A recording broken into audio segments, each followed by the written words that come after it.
ANC, why is it that so many people will vote against their own interests by returning the ANC to power? It's a very complex question, by the way. Okay, let me give you the example of the majority of, call them, in the US they would use the language the underclass. In South Africa you could call them the unemployed. So you are unemployed, you are black, uneducated, you were oppressed under apartheid, you lived in a village or in a township where you didn't have water, running water, you didn't have electricity. These two things that revolutionized life, right? After 1994, what happens? The ANC brings a power line to your village, which the apartheid government didn't do. It brings a water pipe into your village. Suddenly, there's water in your village.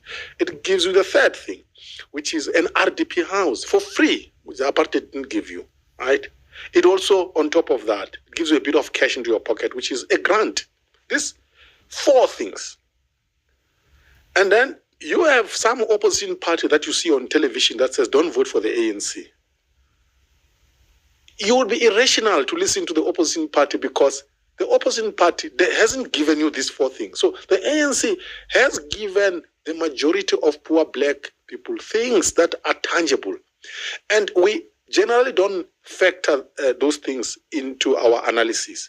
So that's the thing. Those are the things that make the people to stay loyal to the ANC, because they wake up on the day of voting in an RDP house before they go and vote, given by the ANC.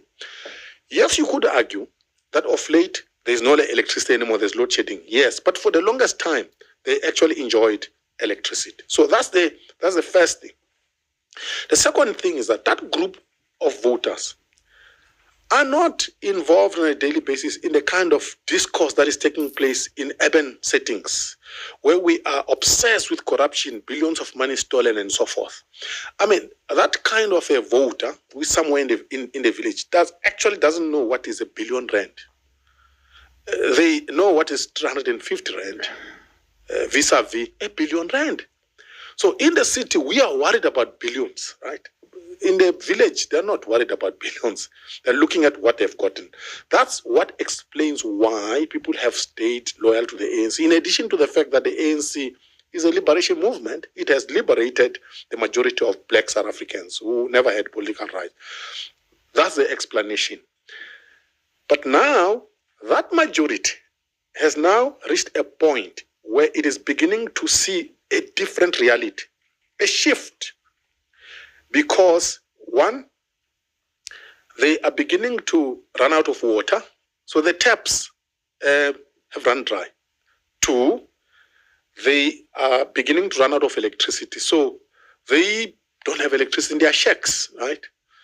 Four, they have been waiting for jobs for 30 years. These jobs have not been coming.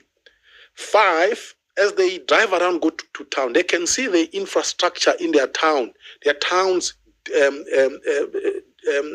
basically collapsing in the form of potholes and public infrastructure. Now they can make connections that actually this ANC that used to give us the four goods is actually now a party that is destroying our livelihoods. That's why there is a shift in terms of the voting patterns. And the first sign of shift is in the urban areas, which is why the ANC has lost almost all the metros in the previous local government election, except one or two. Why? Because people are beginning to see the shift and say, no. We are no longer benefiting from this arrangement.